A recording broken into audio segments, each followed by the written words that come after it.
Well, hello and welcome. Good morning to some and good afternoon to others. Welcome to today's SVDX webinar. My name is Nancy Easterbrook. I am Executive Director of Silicon Valley Directors Exchange. We're delighted to have you joining us today. Our webinar today will be on geopolitical issues. There's a lot happening in the world, and I know we're a little overwhelmed with some of the topics.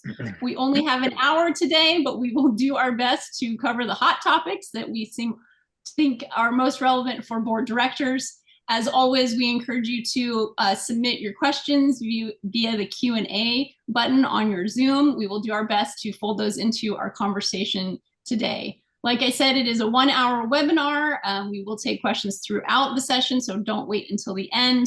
And we are also recording today's session. It's really my pleasure to introduce our wonderful panel of speakers today. I will do very brief introductions and then we'll get started on our conversation today. A Hoover Institution Fellow since 2019, Cole Bunzel is a historian and scholar of the contemporary Middle East, specializing in the history of Arabian Peninsula, Islamic theology and law, and modern Islamic radicalism. In addition to his scholarly work, Bunzel writes widely about developments in Middle East politics and in the world of Sunni jihadism, including for outlets such as Foreign Affairs and the blog Jihadika, which he edits. With 40 years of experience, Andy Rothman, founder of Sinology LLC, has a unique perspective on China. Andy provides advice to institutional investors and companies on the opportunities and risks presented by China's economy and on the impact of changes in US-China relations. Previously, he was a China-focused diplomat who served in both China and Washington. He is a member of the Advisory Council for the Asia Society of Northern California and is a member of the board of directors of the Coral Tree Education Foundation. He's a frequent speaker at conferences and board meetings on topics such as prospects for the Chinese economy, US-China relations, China-Taiwan relations, and the global impact of China's economy. Marcia Vandenberg is a strategic advisor and corporate director with interests focused primarily on the Asia-Pacific's political economy, its capacity for attracting trade and investment, enduring diplomatic ties, and cultural exchange with the US. Marcia is a partner with Strategics Global SF. She is a respected writer and thought leader in corporate governance, macro political, and economic risk. She will teach a summer class at UC Berkeley on state and local subnational diplomacy, centering on California and the world's 5th largest economy's relations with key regions in Asia. Our moderator for today, Dan Siciliano, is a successful technology CEO founder and entrepreneur and recognized expert in corporate strategy and governance. He is chair of the board of the Federal Home Loan Bank of San Francisco and currently chairman of SVDX, board member of the Latino Corporate Directors Education Foundation, chair of the Council of Federal Home Loan Banks, and a fellow at Stanford University. Once again, welcome to today's webinar. Thank you so much to Cole, Andy, Marcia. Dan, I'll pass it off to you. Thank you, Nancy. Cole, Andy, Marcia, excited to have you here. This is a topic that deserves a series of 22-hour-long sessions. We get 50 minutes, so we'll do our very best. We'll also encourage folks to start typing in questions as they have them, and we'll try to weave them in or sort them out as we kind of have the conversation. So, the opener question is sort of a very specific, strategic error that you sort of observe sort of question. And I'm going to phrase it one way for Andy and Marcia, and then maybe another way for you, Cole. And it goes something like this. We know that we should be paying attention to, and certainly at a basic level, anyone on this webinar and others pay attention to kind of global geopolitics. It kind of waxes and wanes depending on the news cycle and the like. But my question from you is, what are any consistent errors, either over or underestimations of certain factors or a misapplication of what people might discern? What are the errors you see most common in the boardroom or among senior executive ranks when it comes to incorporating kind of geopolitical issues into the day-to-day kind of board work and or senior executive ranks? And Cole, while you're thinking about it, I'm gonna ask you the same thing, but more generically, like, as everyday citizens, who wander, from our work to our home, and we think to ourselves, oh gosh, I worry about this, or I wonder about that. What's the most common error you see people make, either not digging deep enough, misestimating certain issues, that kind of thing? But maybe, Andy, maybe you go first, and then I'll go Marcia, and then we'll go to Cole. Great question to start off with, Dan. Thank you. And great to be with everybody today. I think that when I talk to corporate boards and company managers, the biggest geostrategic mistake people make is channeling back what we're hearing from many of our political leaders in Washington and from the media, which is that military conflict with China is looming, and we should all be building a bunker in our backyard and collecting spam, and certainly not doing business with anybody in China, the world's second largest economy and one of the fastest growing economies. I think this is wrong on two accounts. First of all, on Taiwan, and my perspective is heavily influenced by having spent a couple of years in the mid-90s as the Taiwan desk officer at the State Department, back when the Chinese were last firing missiles over Taiwan. I think there is almost zero risk that Xi Jinping wants to attack Taiwan.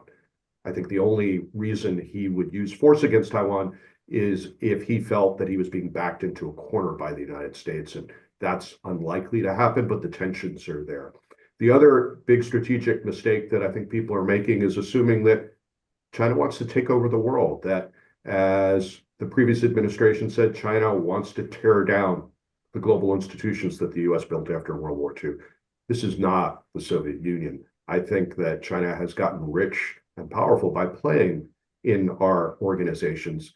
Do they want to change the rules to benefit them? Sure, which is why we need to be more engaged there. Great, Andy. That's a great answer. And Marcia, before you answer, I might throw out something that might thematically come up, and that is, even sophisticated board members and sophisticated executives in the United States, on average, and there's some empirical work on this, but it's my impression as well, that have a fairly thin understanding of the nature, personality, and motivations of a lot of these players and nations that we're going to describe. And, if it were a novel that someone were submitting and you read it, you'd be like, the character development here is really awful. It's very two-dimensional, not very good at all, right? What's the motivation? And so it's an interesting thing to reflect on. I don't think it's anyone's fault, but it is the case that, most of us can only answer about 2 or 3 questions deep about the why or the how or the history or the motivations of the things we fear or expect might happen. And so I might come back to that as what can directors do? What can executives do to solve some of this for themselves? But Marcia, let's go to you about this kind of the bigger question about the errors you see or mistakes. Great, Dan. Thank you very much. And I'm delighted to be part of this discussion. What Andy's talking about aside, I'd look directly at the boards and at CEOs and the C-suite to answer your question. And I think that there's been a tendency up to now to be almost dismissive of geopolitics in a way that the focus is on operational issues, more immediate issues in the long-term context of what the long-term strategy is for the company. But I think what's happening now is changing that attention. And if it's not changing that attention, it needs to start changing it very fast for boards as well as C-suites to start hardwiring that geopolitical consideration, layering into all levels of how they do business and how they look at operational, reputational, investment risk across the board.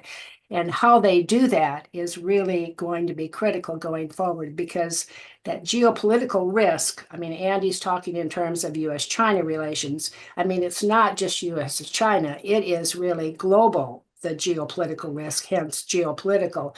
But how they take that into account and factor it for what their strategies are, what their governance is, what their competencies are, both in the C-suite and on the board, among directors, is going to be vital, I think, going forward, because we're really in a different context than we were 5 years ago, 2 years ago, 1 year ago. With a changing context is that we have a fulcrum for geopolitics that could be shifting. There could be a change happening, and it could be happening underway, and it's going to have implications for the range of investments, the range of activities, corporate activities, both internationally and domestically, I think. So I think it's not been an error, but I think it's just human tendency that when you're on a board and you have issues before you, the issues are immediate, operational, governance issues, your oversight. You're dismissive in terms of it's part of the context. It helps explain maybe why the market is up or down and why that's impacting something that you're doing, but it isn't really a driver. It's more of the noise than it has been a driver. And I think that's really what's going to be changing if it's not changing already. I like that. And not to put pressure on Cole to come up with a third D, but we've got Andy's like, well, Marsha's dismissive, right? And Andy's sort of like defeatist, like it's all just going to go boom, so you might as well hide in your bunker. Cole, you get to do something else that isn't a D if you like. But what's your perspective overall about what people in general just kind of mistake in their understanding of the globe and geopolitical, issues that impact our everyday lives?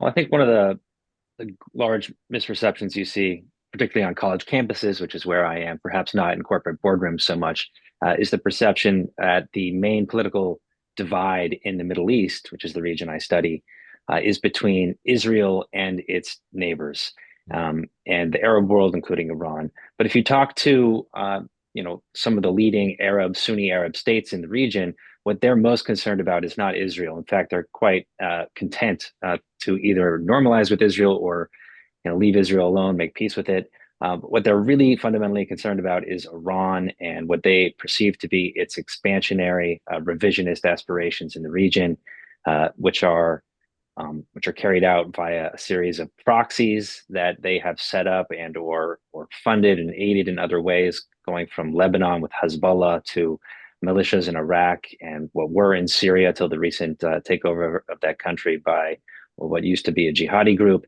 and in Yemen with the Houthis. So the main concern for the Saudis, for the Emiratis, even for the Egyptians, is not really Israel so much as it is the revisionist aspirations of Iran, and even the flare up that we're seeing right now in the Israeli-Palestinian conflict is perceived by them to be really, it's a symptom of this resistance axis of Iran. Hamas is a proxy of the Iranians. It's received money from them. It's supported by them ideologically and rhetorically, and it's hard to imagine that this group would have been able to do something like October 7th without Iranian backing. So the Arab states, they want to see Hamas defeated, destroyed just as much as Israel does. What they're concerned about, however, is that their own populations are, emotionally attached to the Palestinian issue, and so they're concerned about Israel going too far, killing too many civilians and things like that. But they share the same basic kind of geopolitical outlook, which is Iran is the main threat to the region, and in that sense, they're kind of united with the Arab states. Cole, you remind me of an interesting observation about geopolitics and just global dynamics in general. And that is, unlike a lot of other topical areas where a well-informed and thoughtful board member executive can read, right? They can just spend some time reading what kind of comes across their desk, whether it's Wall Street Journal or, whatever favorite weekly magazine. And they can read a fair bit, and they can then achieve a sort of C+ B- aptitude in the vocabulary and broad strokes of almost any topic. Like even non-technical people can kind of get up to speed-ish on the dynamics of AI. Not technically, but they can ask the right questions, they can do stuff. It seems to be persistently the case that in global geopolitics, there is no easy way to get up to speed by just kind of being there and letting information flow past you. In fact, you end up in many cases, and Andy, what you highlighted, I think makes this point, and Marsha, you too, because you end up being sort of dismissive about it. Like, listen, I have nothing to do. I can't affect it. And Cole, to your point, you miss some of the fundamentals, like the fundamental dynamics end up being misunderstood. So I'm going to come back to that because I do want at the end a sort of practical solution. We're going to set up all this stuff. We're going to entice people to understand some new things. And then they're going to want to know the answer to the following question. Okay, how do I help myself be better at this going forward? Like, give me some very practical things to do so that I don't misunderstand broad dynamics like Cole mentions, so that for Marsha, I don't dismiss things because I didn't see them, and then I have a more sophisticated understanding about it. It's not binary. It's not all friendly or boom. There's a complicated in between, as Andy described. So be thinking about that, because that'll maybe be our very final question, which is, I don't know, give citations, recommend a book, blog, whatever you like, anything that helps us do that. So let me switch gears and switch to kind of the economic side of this. Like, geopolitics isn't just economics, but in the news cycle and in business, it tends to be a lot about economics. So I think, Andy, I'm going to ask you to just do a quick rundown of China and the economic impacts. And so maybe it might be my own beef about not being able to observe and learn more just by kind of casually going out and trying to research. But I got to tell you, I'm confused. So on the one hand, China's dominance as an economic power is imminent. And then the next day I hear that they're on the verge of complete and total collapse. And the short players that have been losing money for a long time are about to see an abundance of, proof that they were right. And I can't reconcile the two. And it sort of seems like credible players. So where do you land on this, and how do we kind of sort through that? Yeah, there's often a lot of confusion about what's happening in China. And as you note, a lot of people hold somewhat disparate views of China at the same time. Their economy is collapsing because it's an authoritarian dictatorship, and therefore they can't be innovative. But at the same time, they're the biggest threat to the United States because DeepSeek. To a certain extent, that confusion is why I set up my consulting business, to try and help people work through this. So let me kind of break down a couple of the big myths that are in the newspapers right now that our audience is probably hearing. The first is, all we care about with the Chinese economy right now is, what is Donald Trump going to do with tariffs? Because Trump seems to think that if he puts a 10% tax on imports coming from China, that's going to really put tremendous pressure on Xi Jinping and force Xi to do whatever it is that Donald Trump wants him to do. I would argue that that's a mistake, that China's economy is no longer export driven. It's in fact a domestic demand driven economy, kind of like ours.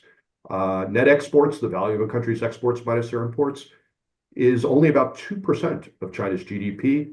And in the years before COVID, it generally accounted for about 1% of China's GDP growth. And let's then talk about the domestic economy. That's really what's important. This is the world's second biggest consumer market. It's the fastest growing consumer market in the world. Now, parts of the Chinese economy today are quite weak. The property market is a good example of that. You probably all heard about that.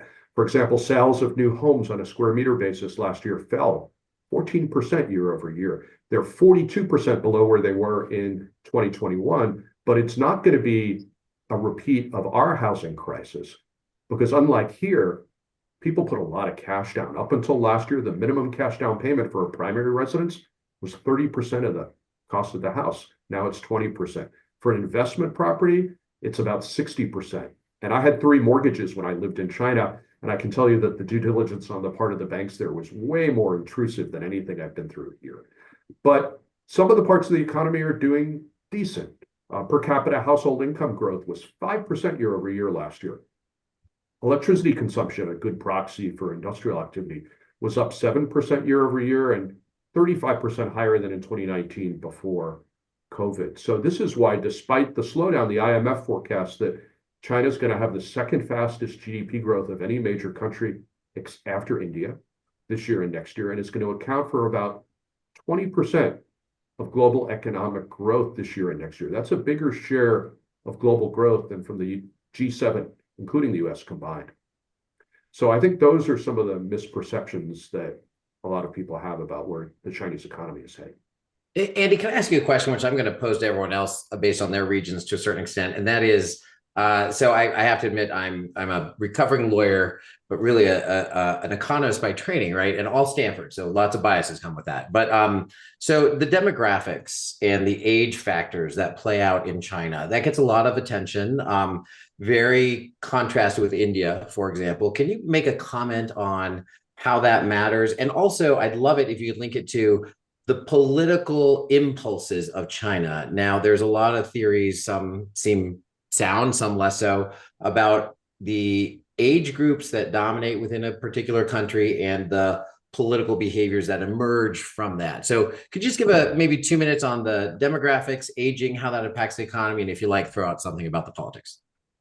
Yeah, the demographic trends in China are fascinating, and that creates both risks and opportunities for businesses, investors, and for the Chinese government.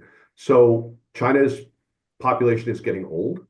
The workforce has been shrinking for about a decade right now. So that's good and bad for China. The good part is they can focus on creating high quality jobs rather than just focusing on, as they did in earlier decades, the most possible jobs. This is why the Chinese government is not at all unhappy that cheap shoes and toys and textiles are moving to places like Vietnam and Malaysia and Bangladesh and Cambodia.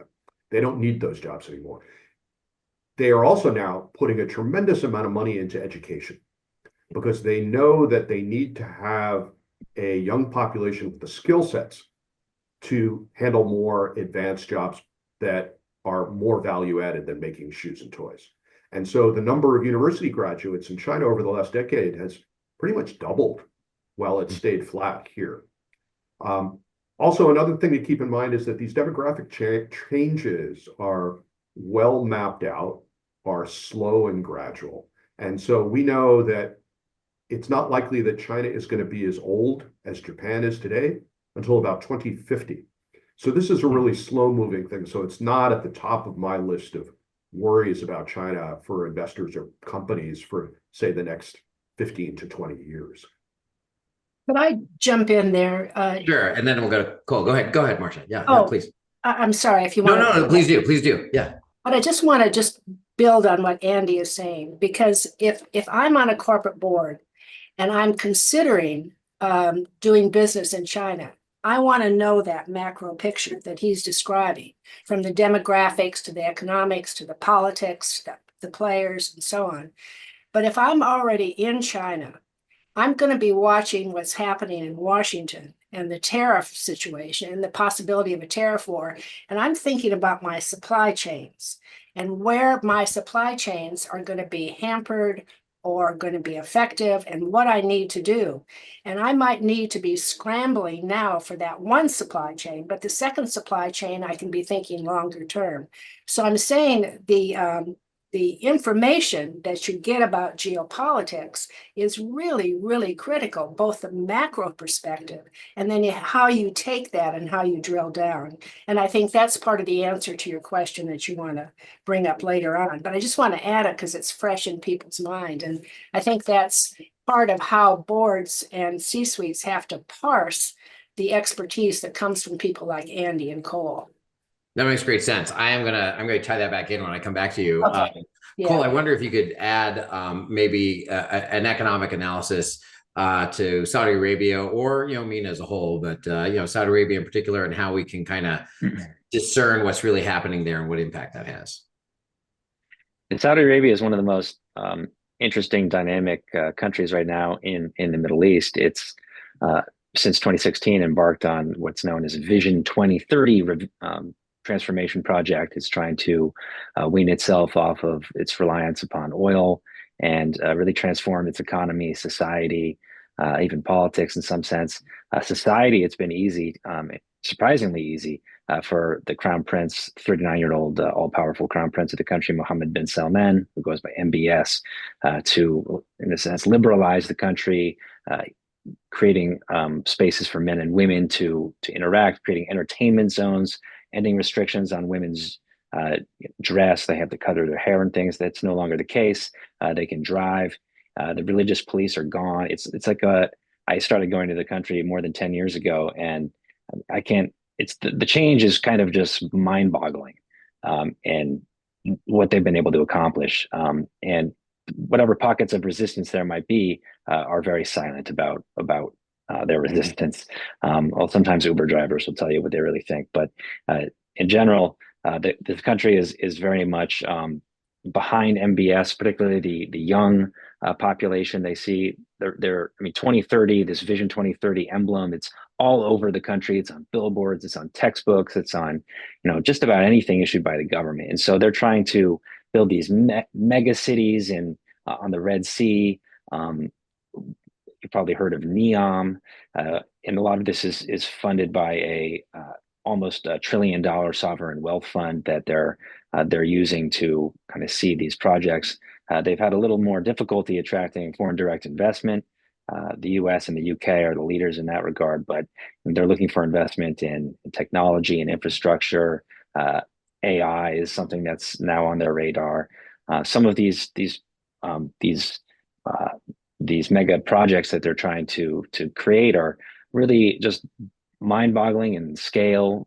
There's the centerpiece of NEOM, which is going to be a city in the northwest of Saudi Arabia on the Red Sea, so very close to Israel, to Eilat, to Aqaba and Jordan, to Taba and Egypt, kind of up there.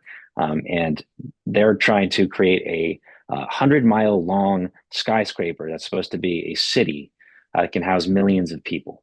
And recently they've scaled that back because it's quite ambitious. So now it's going to be, at least in its first initial phase, about a mile long, maybe a mile and a half. Even that, a skyscraper, internal city like that is just incredible. Some estimates I've seen from the IMF say that the projects that are trying to be achieved in NEOM require some 20% of the world's steel, which is very hard to do. And supply chains become a real issue for this. So, I mean, there's a lot of momentum, a lot of dynamism, what's going on in Saudi Arabia. A lot of this, though, is fueled by the country's oil wealth, which is, of course, dependent on the price of oil. And some estimates say that the country oil has to be at least $80 a barrel for the country to break even. It's been a lot higher than that lately, and Saudi Arabia is still already issuing debt to try to cover its expenses. So they're running a budget deficit. They're overspending. They're curtailing some of that spending. But they're just looking for foreign direct investment. And so, but the main issues involved for investors are definitely the price of oil and political stability. If there's a conflict between Saudi Arabia and Iran, and Iran has attacked Saudi Arabia back in 2019, though it was claimed by an Iranian proxy.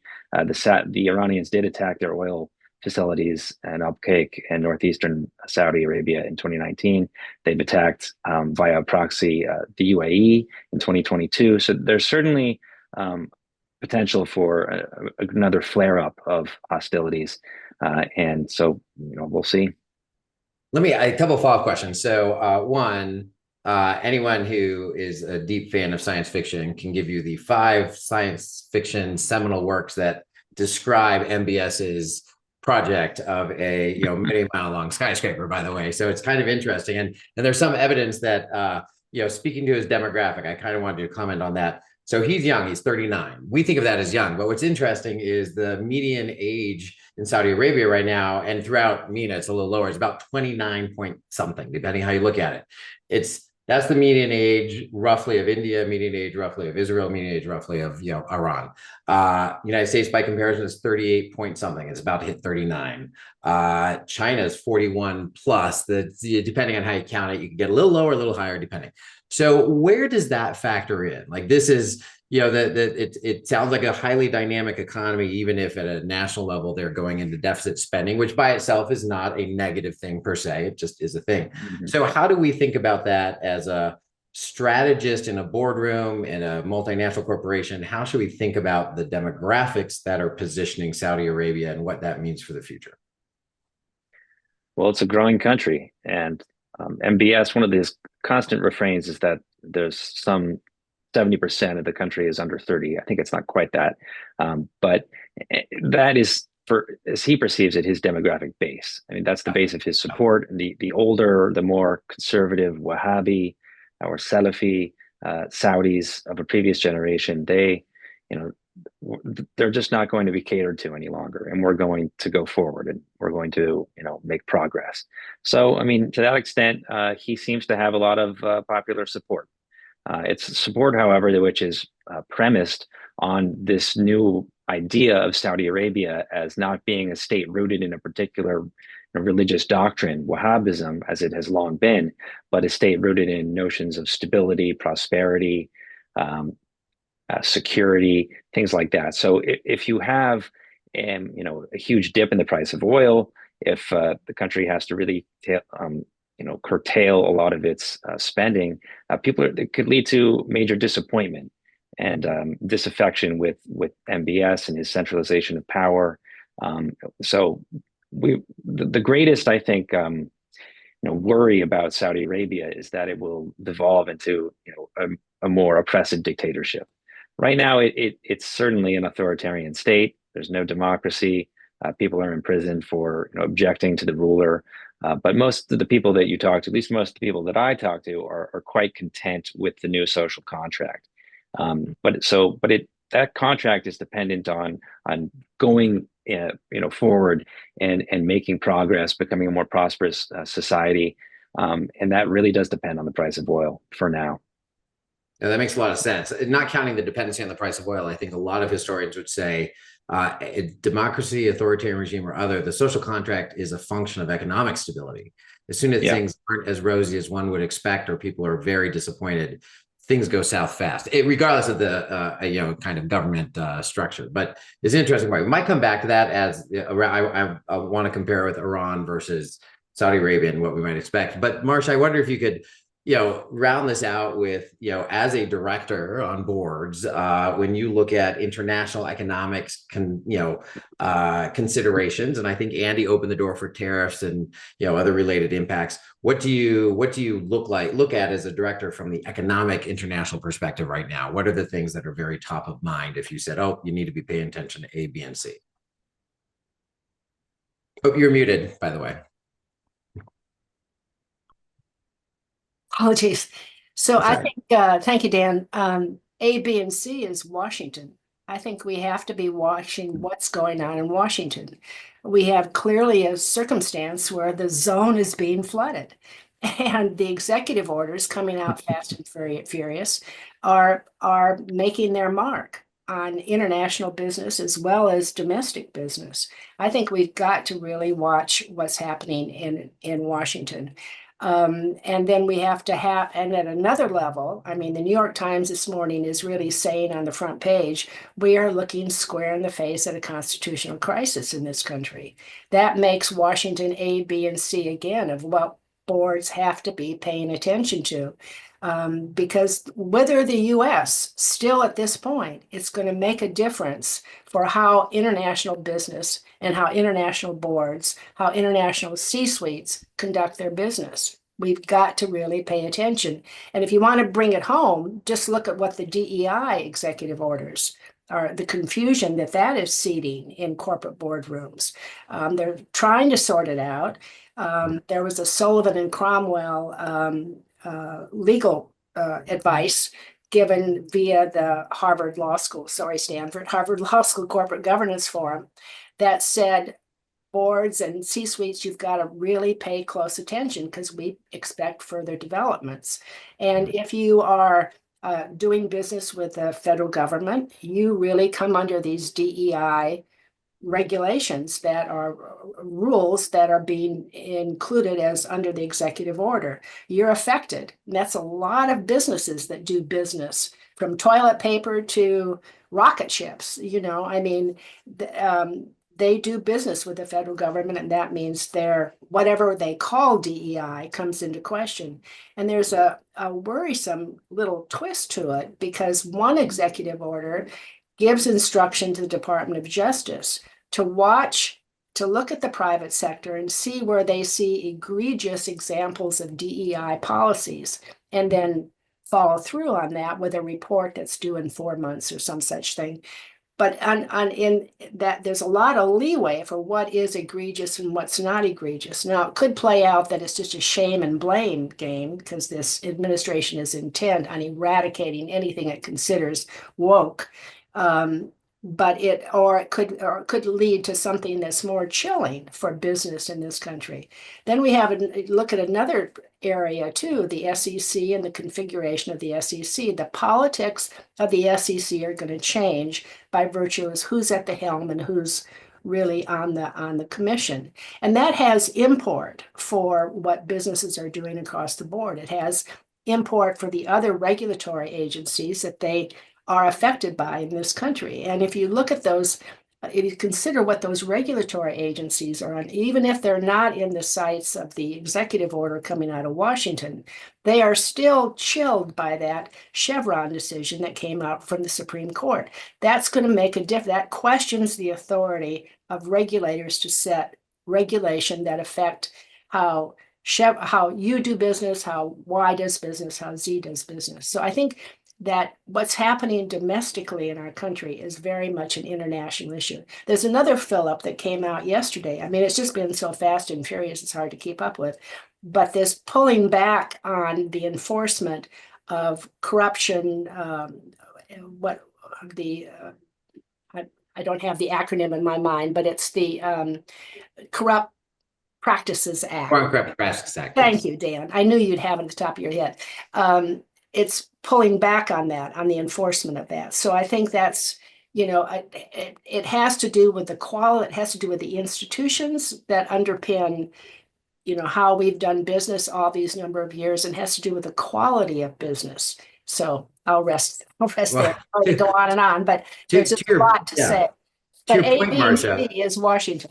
yeah, to your point, Marcia, there was once a day where I could say with authority that I read every executive order that came out before I got on any sort of panel, but I'm behind and I had not read the pausing FCPA enforcement to further American economy and national security. I just pulled it up and it's been posted for 14 and a half hours and there are 4 other executive orders that I still haven't read. So to your point, it's interesting. It's coming out kind of fast and furious. And the last couple of administrations, including Trump's first, were also fast paced, but this is unprecedented. Like, it's really quite unprecedented. So let me shift gears a little bit, and again, encourage folks. We kind of answered some of the one question that came in, and I'll come back to it. But I do want to shift gears to more of the traditional international relations and conflicts, or emerging conflicts between nations. And Andy, you already kind of gave us a preview with the China-Taiwan premise that you have in your head, and kind of like why you wouldn't expect something to happen necessarily unless the leadership of China was kind of backed into a corner. But maybe we start first with Cole, and then we'll come back around. But Cole, can you also alluded to this a little bit about the Iran dynamic, right? But maybe give us a walkthrough of US, Israel, Iran, or is there a different dynamic, as you alluded to earlier, underneath that in terms of jockeying for position, emerging hotspots? Yeah, what should we be looking out for? Well, the Trump foreign policy is very different from the Biden foreign policy, both by design and intent. But there's sort of a paradox, I think, that one has to kind of observe, which is that Trump seems fundamentally anti-war. He doesn't want to start new wars. He's very proud of the fact that there was minimal conflict in the Middle East during his first presidency, and he claims that if he had been president the last term, the war in Gaza would not have broken out. There would have been peace between Israel and Saudi Arabia and everything like that. So he wants to see things going in the direction of peace. But there's a whole lot, but there's an element of his policies that kind of militates against that, which is he wants to ratchet up pressure on Iran. Although you see both of these tendencies, even when he was signing it's not an executive order, it was a presidential national security presidential memorandum that was reimposing what is called maximum pressure on Iran, which is aimed at bringing Iran's oil revenues down to zero, which will never happen, but they can try. And he said in that, I really don't want to sign this. I want there to be, a deal. I think we can make a deal. We can negotiate with them. They can't have the nuclear, statements like that. But he's also signing an agreement which is going to, heavily economically punish the Iranians. So I think it's hard to predict really where his policies will lead. Is there going to be, he could allow, he could facilitate Israel's bombing of the nuclear installations in Iran. We could ask the United States to do it. A lot right now, I think, hinges on whether this, I guess this could be, what do we call it, a peace agreement, this deal between Hamas and Israel, which at the moment appears to be unfolding, with Hamas saying that we're in the first stage of this. It's a 3-stage deal. The first stage is supposed to be 6 weeks. Israel partially withdraws from Gaza. There are prisoner and hostage exchanges going on. That lasts for 6 weeks. And then in the second stage, Israel is supposed to fully withdraw, and then and all of the hostages are returned. And after that, there's economic aid and development in Gaza. But the deal says nothing about who's going to be going to remain the governing authority in that territory. Hamas, of course, assumes that it's going to be Hamas. But Netanyahu says we're going to continue the war. We're going to destroy Hamas. So there's a lot going on. It is kind of difficult to square. And right now, Trump has issued this ultimatum that on Saturday at noon, if not all of the hostages are not returned, there's going to be hell to pay or something like that. So there could be a greater eruption of conflict, I think, in Gaza, despite Trump's intentions. And so long as that there's that flare up there's potential for for more conflict. And so, I mean, that's the main the main area to be watching, of course, and everyone's already watching it. Yeah, I have two follow-up questions, but one came from our participants. So someone's asking, how do developments in Syria affect the Iranian project generally? What are your thoughts on that? And then I have a follow-up that's broader, which will segue us to Marcia and Andy. Mm-hmm. It's one of the Middle East politics are endlessly fascinating. The jihadi group that was called Hayat Tahrir al-Sham, or HTS, that was in charge of northern Syria for a really long time before it finally took over Damascus back in November. That group is just as anti-Iranian as the Israelis and as the Saudis. So there is a confluence of interest there. Of course, the jihadi group, it's kind of a post-jihadi group. I've written about it. I think it's more of just, we can call it a mainstream Islamist type movement now. They are, of course, preternaturally anti-Zionist, anti-Israeli, but they are also realistic, and they're trying to make deals with Saudi Arabia.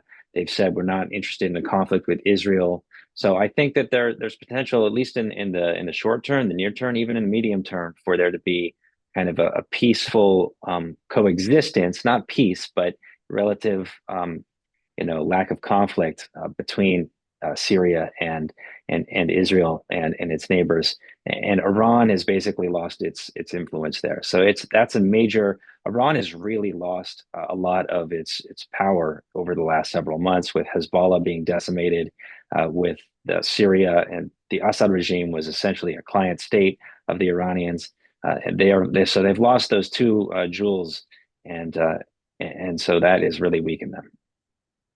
Great. And I'm going to pose this question to Andy first, but Marcia and Cole, I wonder if you'll consider it. I'm jumping to Andy in the interest of time, but it applies to both the other areas.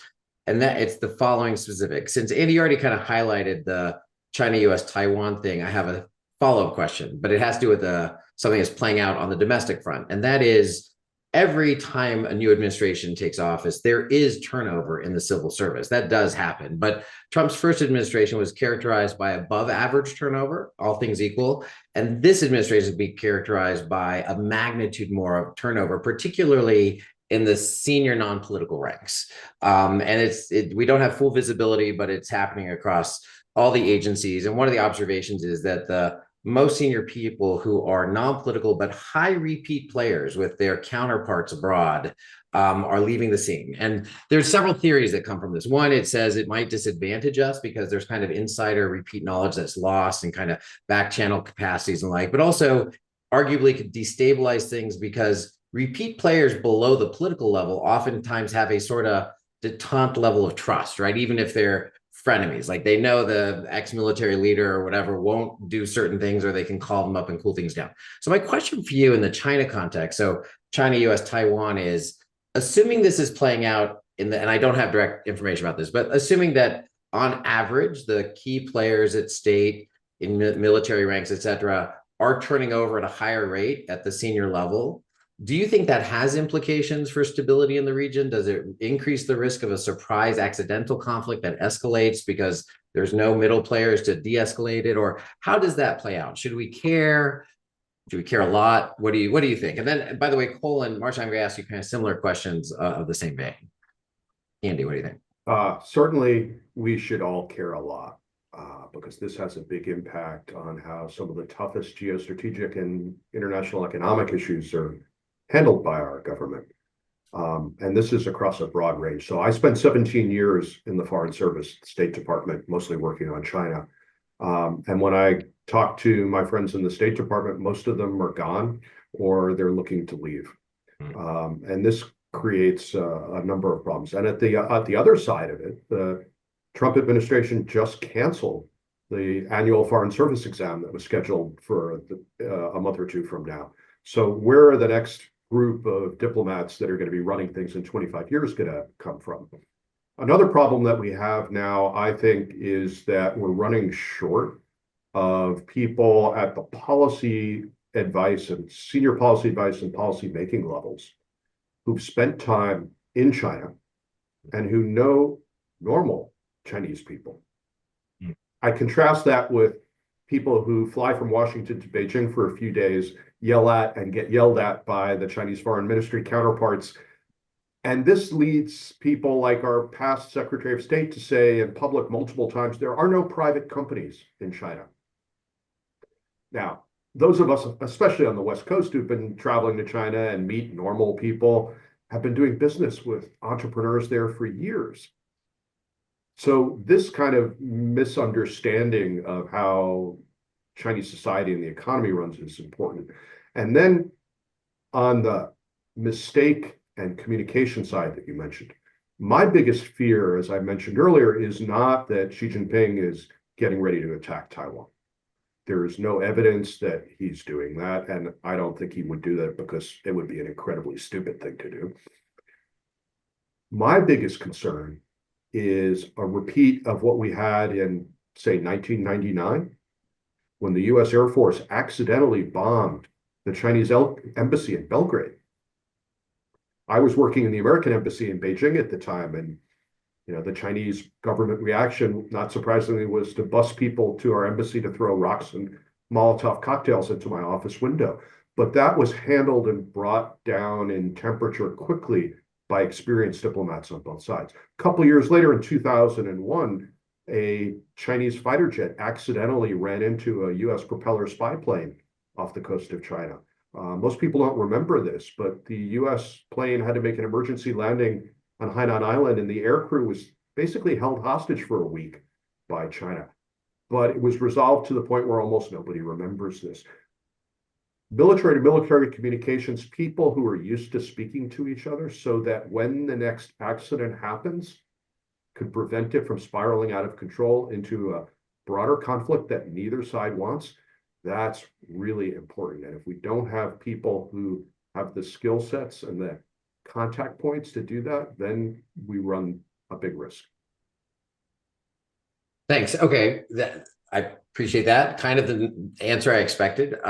Maybe let me pose that to Marcia, but with a twist, and that is, I want to tie back to your comment that domestic politics is having an influence. So not just this change at senior ranks, but things like our footprint in the world and the impression we give to any number of different nations and the entrepreneurs, people, citizens, politicians in those nations. So USAID, for example. So kind of an easy agency to pick on, not super well understood, small enough, not to be able to fend for itself. USAID is basically gone. I mean, we can argue over the details later, but there's not a lot of it left, which has certain implications, right? So people's experience of it on the ground in country is very different from how it's been stylized now. So you don't have to use that example per se, but what do you think at a geopolitical level is happening, and how should directors and others think about it in terms of the impression we make, abroad? And I'm just using USAID as one example. You could use any number of other examples. Is there anything that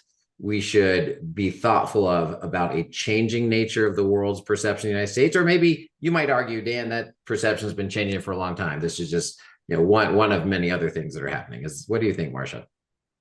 Gosh, that's a tough question, Dan. It's in my head. Let me just add something to what Andy had just said. I agree with him. I mean, I think the loss of historical knowledge in these agencies, in these departments of government, is really critical. And it's happening at a time when interestingly, we have more communication. We're more connected than we've ever been, ever.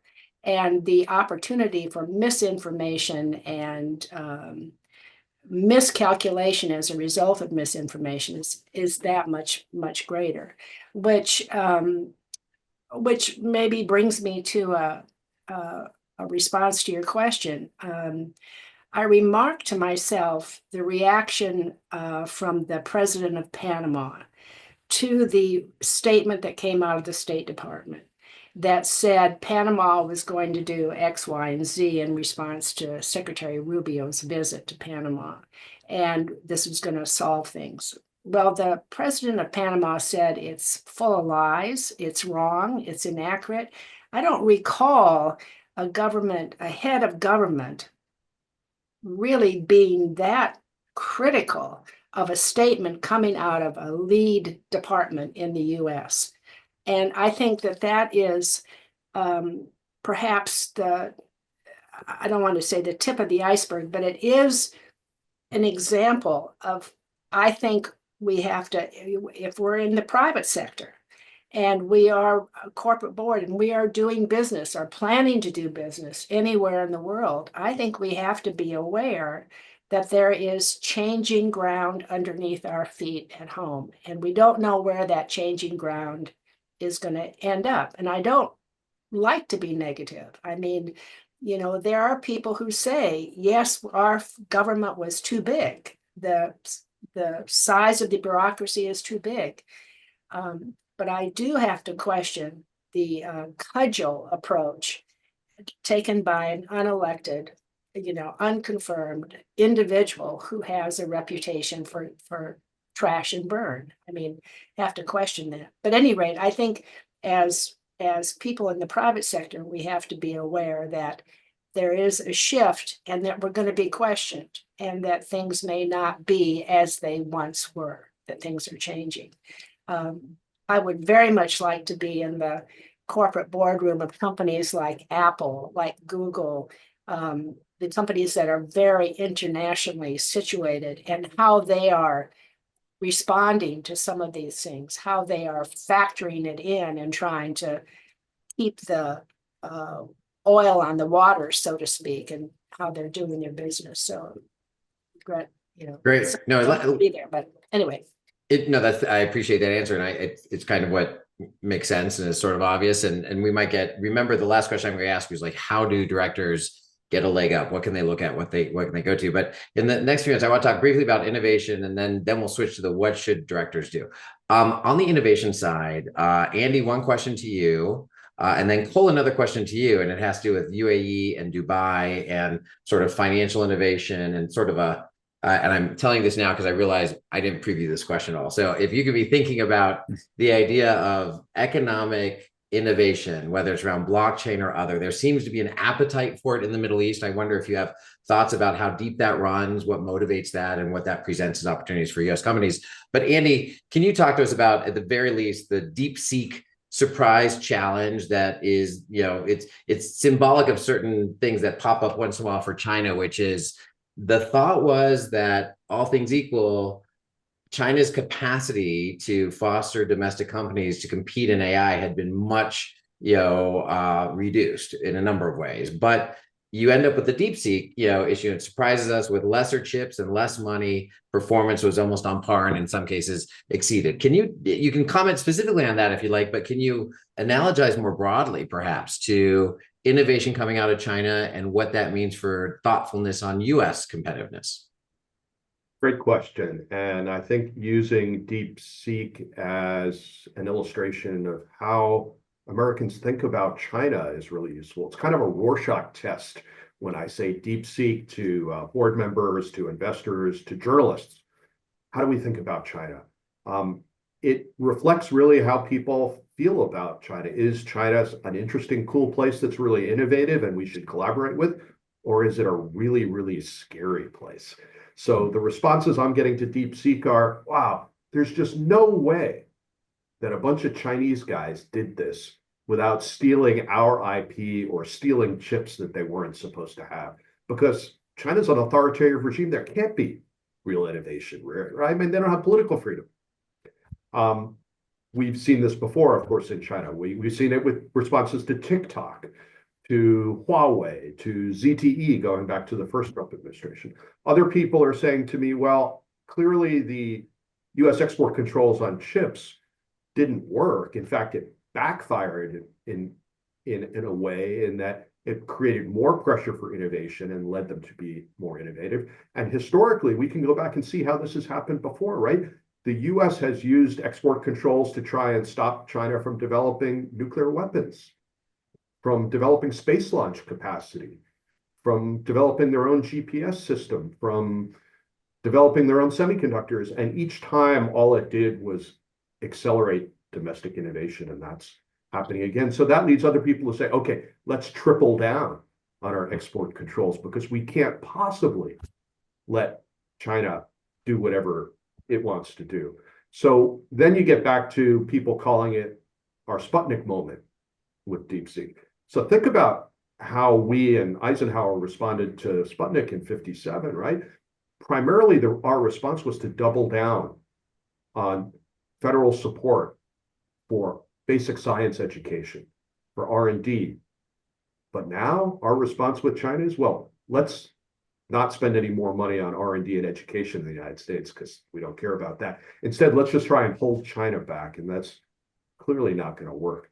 So I think for directors, this is a great opportunity to think about how do you think about China, and even if you're not doing business there, are your future competitors going to come from China? Is your supply chain linked to China? Is it likely to be linked to China, either for software or hardware in the future? And what kind of scenarios do you want to think through about how this is likely to play out over the next several years and the impact on your business? Great. Okay, Cole, I wonder if you could comment on the kind of Middle East interaction innovation, especially around blockchain and financial innovation. Then Marcia, you're going to be first up as we wrap up for the what are one or two best practices, ways that directors can stay ahead on these issues. So Cole, you go first. Yeah, it's certainly not an issue I specialize in, but it is remarkable to see, especially the UAE has become one of the leaders in AI. I think I saw something like it's fifth on a list in Stanford innovation. I mean, a lot of it has to do with, I think that these Gulf monarchies have a lot of capital, they have a lot of energy, and they're trying to be futuristic.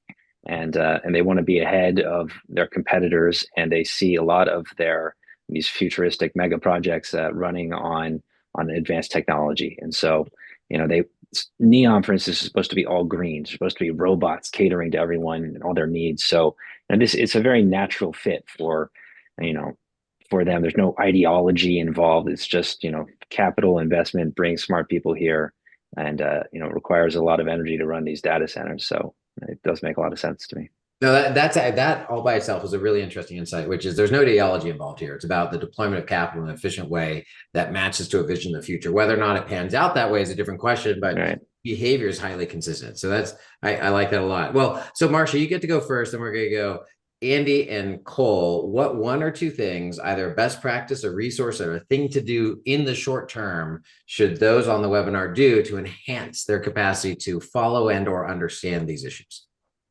Be aware, realize the need for hardwiring geopolitical considerations into your analysis, into your strategies, into the competencies you have, and into your governance. And I think then you look at what your exposure is internationally, and then you look at what your competitive advantage is and where you want to focus. If you're concerned about government, you have to look at your intra-government relations. Who is handling those relations, and how close are they? Are they sufficient? Do you need to repair bridges? Do you need to build bridges? What do you need to do? So I think it runs the gamut, and I think it's short-term and long-term, but it starts with awareness and buy-in to hardwiring geopolitical analysis to your strategy, your governance, and your competencies. Great. No, thank you. Andy, you have a minute.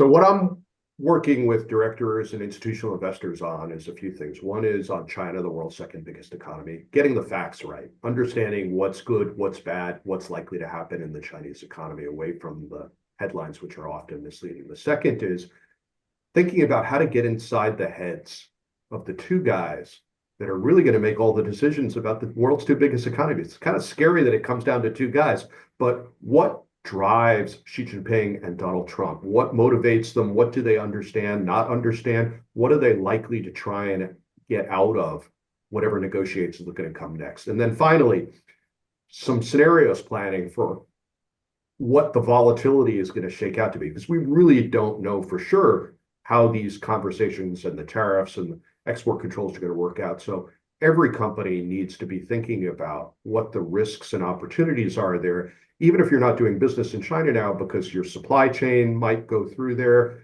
Your next competitor might pop up, like DeepSeek quickly came up on people's radar.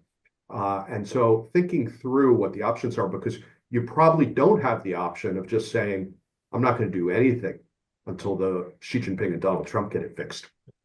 Okay, that very constructive, a little unsettling, and can, meshes up nicely with Marcia. Cole, you get the very last word. And you're my academic. You're the last chance to tell us to read something. You don't have to. Well, I might not have books to recommend, although I could. There's a great book If you on do, Saudi send Arabia. them to Nancy and she'll circulate them. But go ahead. Yeah. Okay, book called Vision or Mirage by a man named David Rundell, who was a longtime State Department hand in Saudi Arabia. Should have been the ambassador. Knew more about the country than anyone else in Riyadh. It was American. A lot of insights into Saudi Arabia and the prospects for transformation. Not an ideological guy. Not going to be able to pigeon him as Democrat or Republican. Very helpful, I think, kind of guide to the country. But what I was going to say in terms of other things to read is to read local media. It gives you a much better sense of the way Saudis or Israelis or others are processing information in their country, or even kind of what is the Overton window of debate in these countries. If you look at Arab News, is the English Saudi daily. They have a website. Also, El Arabiya has an English website. And you get a sense very different from Al Jazeera about what is good and what is bad. Hamas is bad, Iran is bad. Trump right now, I mean, Trump was hailed when he was first elected. Now he's kind of in the doghouse for some of his comments about Israel, especially when it comes to the proposal that he kind of ad-libbed about Saudi Arabia should take in the Gazans. They can have a Palestinian state there. That's very offensive to the Saudis. And then again, in Saudi media, what you saw was a montage that appeared in Saudi media of the various Saudi kings going back decades, all referring to the Palestinian issue as the most important issue for us. I mean, a complete contradiction to what MBS had previously been saying about just a year and a half ago. So that's and in Israel, I think the best news website in English is the Times of Israel. Very, very helpful for understanding the range of debate and things like that. And then I would also suggest visiting these countries.